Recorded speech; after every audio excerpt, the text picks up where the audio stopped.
Welcome to OpenMatChronicles. This got another great episode for you. I'm 1865 Rod. I'm a black belt under Gustavo Enriquez, training out of Infinite Jiu Jitsu, Rockland, California. Shout out to NorCal. We actually have a great show today lined up for you guys. It's going to be part 2 of what we were talking about last episode, which is what really happens as you get older in jiu-jitsu as a grappler. What do you really expect? What can you expect? How can you mitigate some of these injuries, issues, things like that? How can you basically prolong the fun that you're having training in this great sport that we both love, right? So with that said, let me kick it off to my man. We got D. Schaefer in the house. As always, D. Schaefer. Hey, I'm Harold Schaefer. First and foremost, I would like to say mitigate was a cool word. I think we should do a big word at the beginning of every series too. But yes, so Harold Schaefer, I'm a black belt under John Hassett out of Hassett Jiu-Jitsu in New Jersey. I've been training for about 22 years and some change. Love Jiu-Jitsu. Would say nobody loves Jiu-Jitsu more than me. Not even Marcelo Garcia? Not even Marcelo Garcia. Okay. No one loves Jiu-Jitsu more than me. What else? I've been in California for about 8 years and some change. I also train over at Infinite Jiu-Jitsu. Shout out to Infinite. Shout out to NorCal, did you say? Yeah, shout out to NorCal. NorCal, man. All right, so NorCal. I love this stuff, and it's fun. We appreciate the feedback we've been getting on these videos as well. Yes. Get in there. I mean, a lot of you already know us, so send some messages. Try to keep your hate mail down to a minimum. But hell, even if you want it, man, send it. I don't care. It's cool. It's fun to interact with you guys. Because you know what? I speak off the cuff sometimes, and I'll say things like, I didn't mean to say it that way, so it's not hate. Yeah. It's not hatery. So I speak off the cuff, and if I said it, I probably fucking meant it. You know, so it's nothing personal. Yeah. It is what it is. Even though, Mom, I know you said you watched one of these episodes, and my mom didn't even know I cursed until I was in my 30s. It was ridiculous. And she was like, it's okay. I was like, oh, I felt so bad. But the Army broke me a long time ago. I curse a lot. Sorry.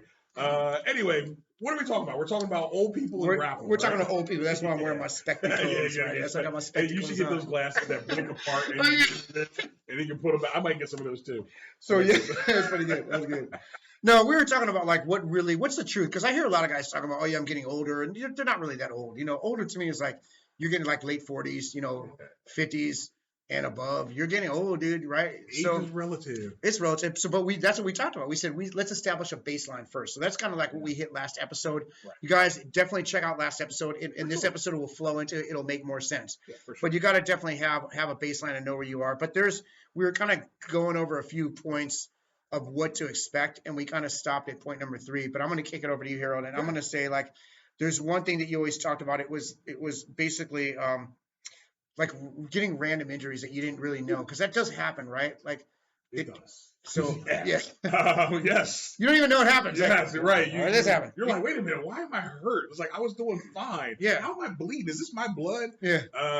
It does happen. Random, unexpected injuries do happen.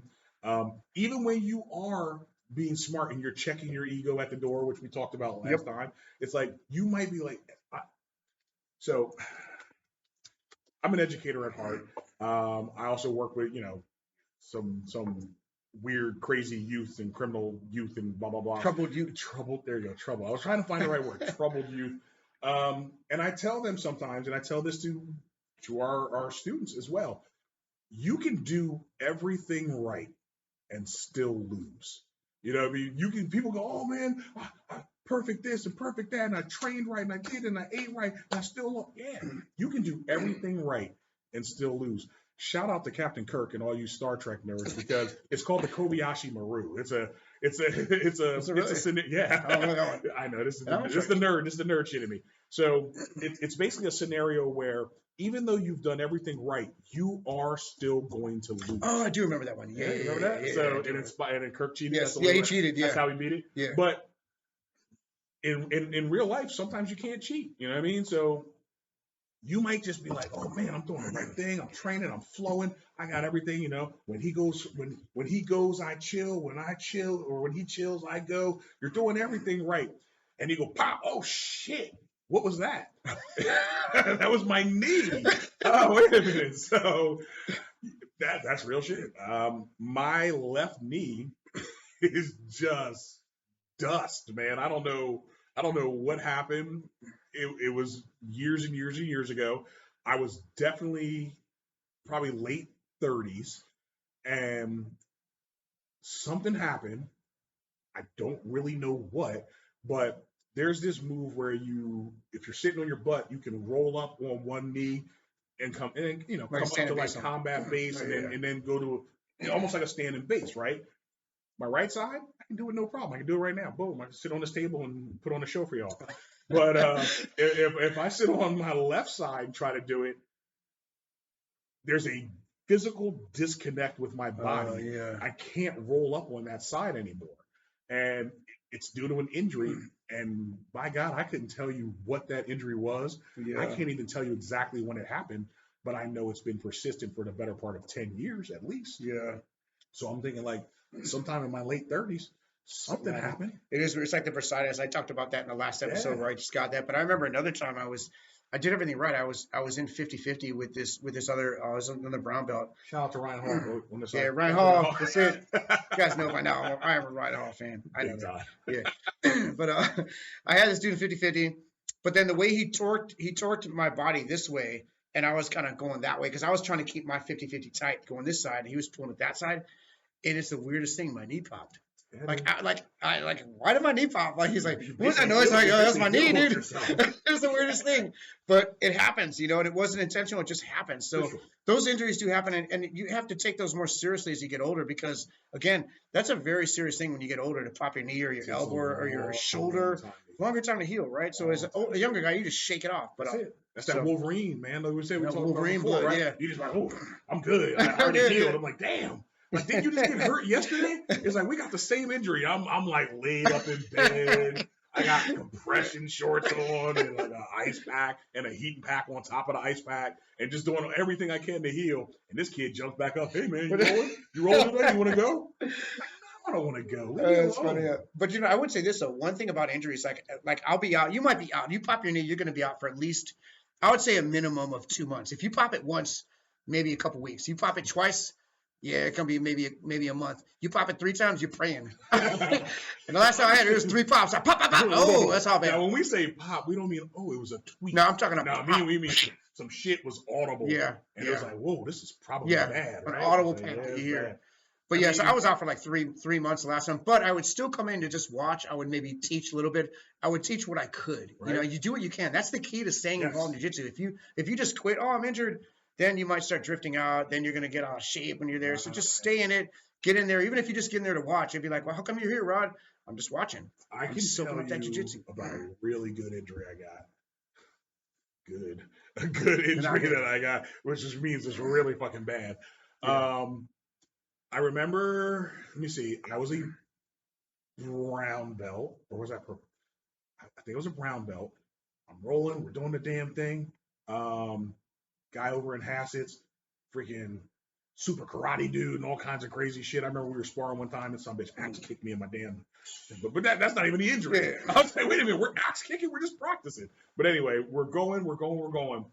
I put my hand up, I'm on my back, he's trying to pass. I brought my hand up to, I put it on his hip, and he dipped his hip in. Oh, you wrist lock yourself. And I wish to God it had just been a wrist lock. My elbow dropped out of place, popped back up. Oh, man. And I was wrecked. This elbow was still no good. I was wrecked. I guess forever, right? I guess I'm still broken.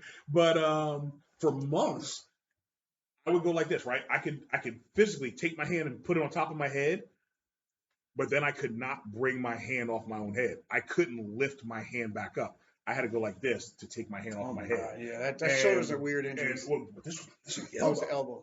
It was wrecked, dude, right? So what did I do? I'm like, well, I'm not going to stop fighting. That's crazy talk, right? Actually, I'm going to bring it back later on. We're going to get to what I did. But that injury happened, and it sucked. And you're living with that probably to this day. Yeah, dude. And this is why it affected my deadlift. I was never like, I remember I was just shy. I was about to hit a 500 deadlift. I did like 489 or something like that. And then like maybe a week or so later, that injury happened. And it just set me back to nothing. And this sucks to this day. I've never hit a 500-pound deadlift. Oh, man. Because once it starts getting that high, I can feel my elbows separating. I can feel it actually even like over 400. I can feel it pulling my shoulders out. When you go like over 400, that injury has kept me off my deadlift goal for years.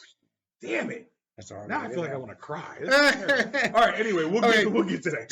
So how does this? So this ties into being more selective with your training partners. Would you say? Yes. 100%. Is that a fair statement? Yes, that is 100% a fair statement. Now, I'm not saying that I shouldn't have rolled with the guy who I was rolling when he popped it. It was an accident. Like it wasn't even. Yeah, it was definitely an accident. It was bad on my part because I posted my hand up there, and I always tell people don't post your hand up on somebody's on their hip. Yeah, they just slip it out. Mainly wrist because lock. of the wrist lock. Yeah, but it just happened to be that the elbow went out. And they teach you a lot of times though. They teach I would teach that wrist lock. Yeah, you know I teach that wrist lock. Shout out to Dave Henson. So, I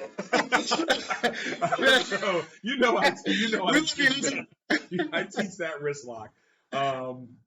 But as you get older, you do have to recognize that you might have this young buck who's like gung-ho, balls to the wall. He's like, yo, I'm trying to compete. I want to be a world champion. I'm a blue belt right now, and I want to eat your lunch. Yep. Come on, black belt. I see you, old man. They're like, come on, get on the mat, right? Which is very disrespectful as a martial artist. Don't do that. Don't call out these upper belts like that. First of all, they're like, what's up? Yeah, it's like, shut the fuck up. Just sit down. Go fight some other guys your own age, right? Like, look, we're just happy to be here. Okay, so, but you have to be able to tell these guys no. And this is once again, this is that ego, this is pride, this is pride biting you in the ass, and you're going, man, I can't say no to somebody. Yeah, because I get that still. I still get that. Like, I don't want to say no. It's my. Yeah, I feel like it's my obligation. I gotta roll with you. I'm a black belt. I'm a black belt. Yeah, I gotta do it. Everybody. Yeah. Otherwise, they're gonna be like, well, he's not a real black belt. Yeah. No, dude, you are a real black belt. But you're old, right? Or you're a purple belt and you're old. Or you're a blue belt and you're old, and it's okay. And you say, hey, man, I'm gonna sit this one out. And then they see you rolling with somebody who's not as psycho, and then maybe they'll get butthurt about it. Oh, why are you ducking me?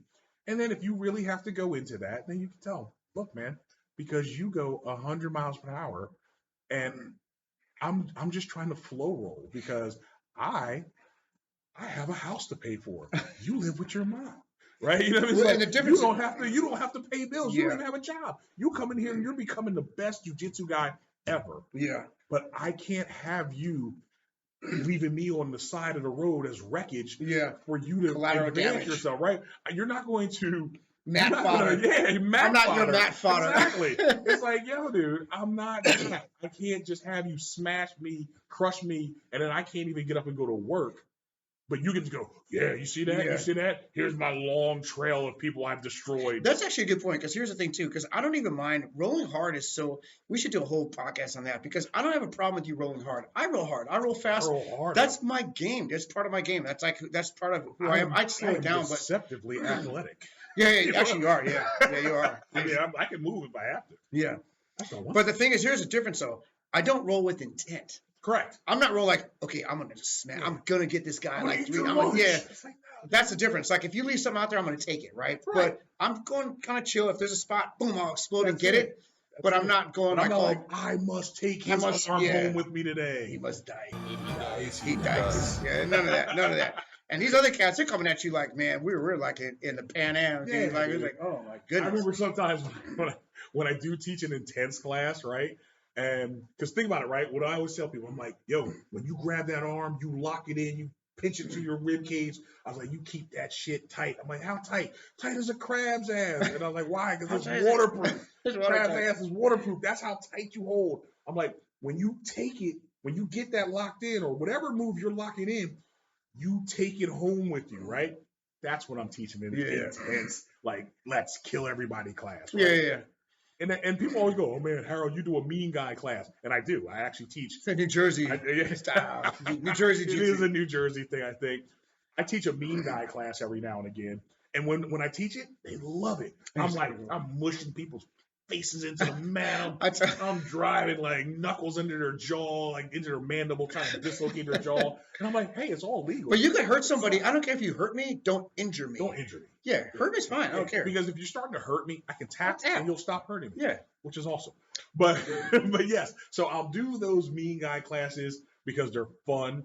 But I also understand that if you take that mean guy shit and you apply it to every single role, people are going to be turned off. You won't have any friends. You won't have any friends. You won't have any friends. You don't have a lot and of people role are going to partners. go, hey man, I can't roll with you. Yeah. And as an older grappler, you have to be okay with that. You have to be okay saying, I'm not going to roll with you. It's nothing personal. I like you, but you're super intense, and I get it. That's your path. And I'm not going to talk out of it. Right. Go ahead, do you? Yeah, you know, got to do it. But I can't be there in your path. Unless you get that good day, you're on. Right? When you get a good day, you're like, let's go, young boy. Let's do it. Okay, so we got random injuries, and then we got, what's the other, like these more selective with the training partners. Sure. Okay, I think the next most important thing is something that you always say, and it's talking about Let me tell you, one of the biggest things people need to do, especially when you come to jiu-jitsu, young and old, you have to be comfortable being uncomfortable. Yeah. Right? I teach this from my day one class, right? So someone will come in and they're like, oh man, it's like, this is weird. I got a guy like taking his forearm and he's like mushing it into the side of my neck and it's freaking me out. And I'm like, yes, you're uncomfortable. And what that really means is you're scared. You're afraid that you're going to get hurt. And maybe it does hurt, right? But then jiu-jitsu lets you recognize your pain threshold's way higher than you actually think, right? Sure, it hurts, but he didn't break anything. You're just uncomfortable. He didn't actually damage your body. No. They didn't break anything on you. You're just like, ow, this doesn't feel good. Yeah. Well, you don't get to go through your entire life feeling good, right? Wait, unless you're in the military. Remember episode 1, the yellow card? You're in the military? Yeah, well, that's awesome. I still can't believe that happened. The world is we slowly, changed. Like I'll say, that was for context. World is slowly getting pussified. That was the context. Like, and yes, and what happens is people are becoming very, very soft, and you don't have to be that way, right? Especially martial arts, right? Once I come back to it, this is a martial art to me, and a martial art requires a level of toughness. I'm not saying you got to be some, you're missing all your teeth, and you're like, I'm ready to fight you all day. That's not the toughness I'm talking about. I'm speaking of an internal toughness. It's the ability to be comfortable being uncomfortable.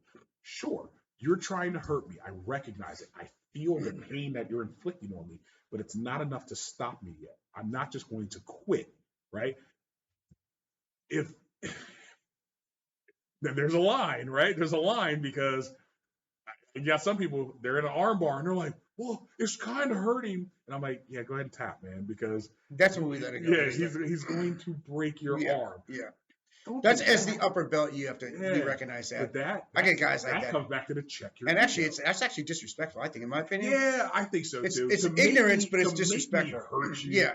Like, I'm putting you in a position to where you have to break my arm or I ain't tapping. Right. Because I kind of get why what's his name did that. I don't really approve it, but I disagree. I disagree. I don't care, dude, but it's disrespectful. It's disrespectful.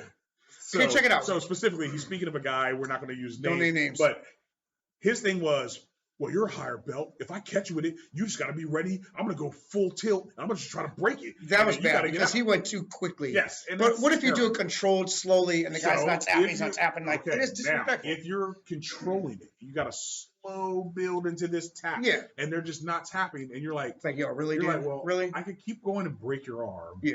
But then that makes me like, nasty. why? I mean, I'm the bad guy. But this still comes back to the check your ego thing, right? On both sides. Yes, on both sides. Yeah. Because I can say, well, you're an asshole because you're going to make me break your arm in order to get a tap. But I'm going to push it to get the tap. I'm right. But is my ego so much that I have to get a tap? My ego's not more valuable than his just because I'm a black man. Yeah. Just let him go. Let him go. And then he may have done himself a disservice. Yeah, he couldn't get me. I'm like, no, dude, I just didn't want to injure you, right? Yeah. Damn, that's a whole nother virus. Yeah, right? Everything's a whole freaking other podcast. There's so much. So what about talking about? Wait. So we were talking about like getting comfortable, being uncomfortable, and then part of that is like maybe like going back to the injuries, like maybe adjusting the way that you like your style of jiu-jitsu, like the way you roll. Like, if you are getting comfortable being uncomfortable, you might have to say, hey, you know what? part of me finding my new comfort zone is changing how I fight. Now, this also plays into these injuries. So I can bring it back to this story, right? Had my hand up, put on his hip, elbow dropped out of place, ruined me. And for months, I wore a second belt. I tied my first belt to keep my gi closed. Then I tied another belt with the hand to the hand. tuck my arm We've in, all done that. to tuck my arm in and tighten it down. And I went for months like that. Those are good old days. And yeah, purple belt. That's all purple belt for me. So what happened was I used to always arm drag from this side, right? But now everything's down. Now I can't protect myself on this side. So what had to happen? I got better with my left. I got better defending a side without the arm. Yeah. It changed my fighting style. It really did. Shout out to Johnny Hassett again on this one. I remember his knee got blown out, and he's awesome with the butterfly hooks, right? So he would always butterfly you, boom, and shoot you to one side. But when his knee was done, he wore a brace. The knee was stuck straight. Oh, that sucks. You could easily pass to that side. Yeah. And people won't easily pass to your injured side. I ain't mad at them. You got to do what you do, right? Yeah.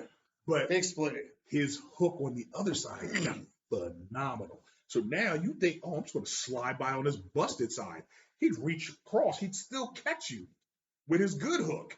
And his good hook got great, right? And it's like, and that's how I was with my left hand. So my left side, I started to just really become super dominant, and I could hit a lot of moves that, I mean, I'm right-handed, right? So it changed. It had to change. Weird. And I'm like, oh, shit. I'm like, I'm not terrible. It does change your style. It changes your style. These injuries, they make you who you are. They make you change how you fight. Yeah. They also make you more aware of what's going on around you, because you're like, damn, injury on this side, I can't afford an injury on the other side, because then I'm just like, I gotta learn how to wipe my ass with my feet, right? If I got both my arms, are jacked, it's like, what are you gonna do? So, so you have to be aware. You gotta like pay attention to this shit. Get comfortable being uncomfortable, and part of being comfortable with that is adjusting your style, especially as an older guy or gal. You might say, hey, you know what? There's this guy that we used to freaking roll with, and we used to call him Microwave. Oh, man. So here we go. And why they call him Microwave? Because he's so fast, he'll cook you quick, right? He'll cook your ass fast, right? So, oh man, he had to slow down. So I was forced to slow down. I didn't want. It wasn't my choice, right? It wasn't. Father Time got me. Thou shalt slow down. Yeah. I was about to say some jokes. I didn't say it. So Father Time is undefeated. Yeah, I stopped myself from the other thing. That's the man wall. But yes, the man wall. Yes. The wall of time is undefeated. We have a wall too. Everybody's had a wall. Just extended. We're just a little bit. I ain't trying to go there. So not yet. So he started to hit that wall, right? And because he went freaking super duper fast, he hit it fast, and he had to slow down. Like, I'll tell you, you've got your standing pass. You do this little quick back step, move. It's just smooth, dude. It's smooth. It's super fast, right? But you Total Gus move. Shout out to Gus. Right? Total Gus move. But you slowed it down. Slowed it down. Now you don't slow down the move when you're actually doing it. Yeah, you got to hit it quick. But you slowed it down as in you don't do it as much. Yeah. You know, you're like, hey, you know what? I'm just going to slow and steady pass. I'm going to pass this, boom. I'm just going to rock the technique. Exactly. I'm going to get there. It's cool. I don't have to get there in 10 seconds. I don't have to get that fast. Like, you just roll. Yes. It's you're just chilling. It's so much. It's awesome. Like, I love rolling with you, dude. But, you know. That was funny. Last time we did. Yeah, last week we were rolling it, or the week before. No, it was last week. That was actually a really good roll, too. This weird. I thought it was so good. But you know what's funny about jiu-jitsu, and you guys are relating. You know when you make that one mistake, and you know and it's funny because like I think I was on top. Somehow you ended up sweeping me, right? I got the sweep, and you got the knee line caught, and I'm like, I was trying to get my butterflies, right? Because if I had my butterflies, I'm good. But I didn't get this one. I got one, but not the other one. Yeah. I'm like, yeah, I already messed up. I looked at you and I was like, Harold, I already messed up. I'm done. And then you saw it immediately. I saw it immediately, like, I'm done. There's no way. Because I can't get out. Because like, this belly down. Oh, that Phil and knee-bar hit me. I'm like, oh, yeah, I'm done. I'll tell you who I learned that from. It's from. legit, dude. I learned that from boy Emery Dobson.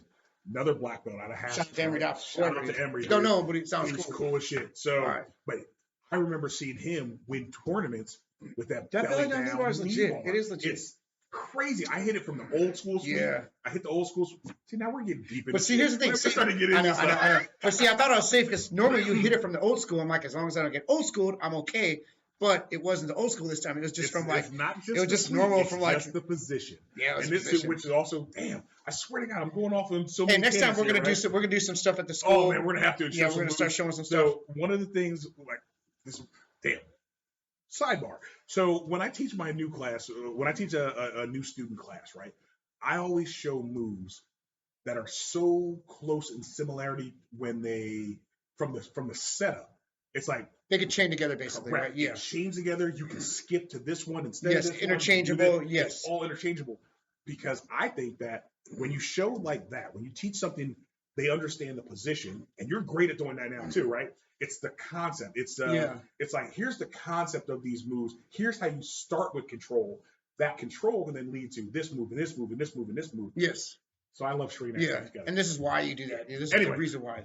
Back to being old in jiu-jitsu. I guess so. Like, I think the last point we have really would be like, what can you do to kind of like help, preserve like your mobility, your body? I mean, you're gonna. Unfortunately, now maybe I'll hit this one because I'm older than you. Not only that, and you are freaking. You know about staying in shape, dude. Okay, so I think this one, my advice would be is you got to do some resistance training.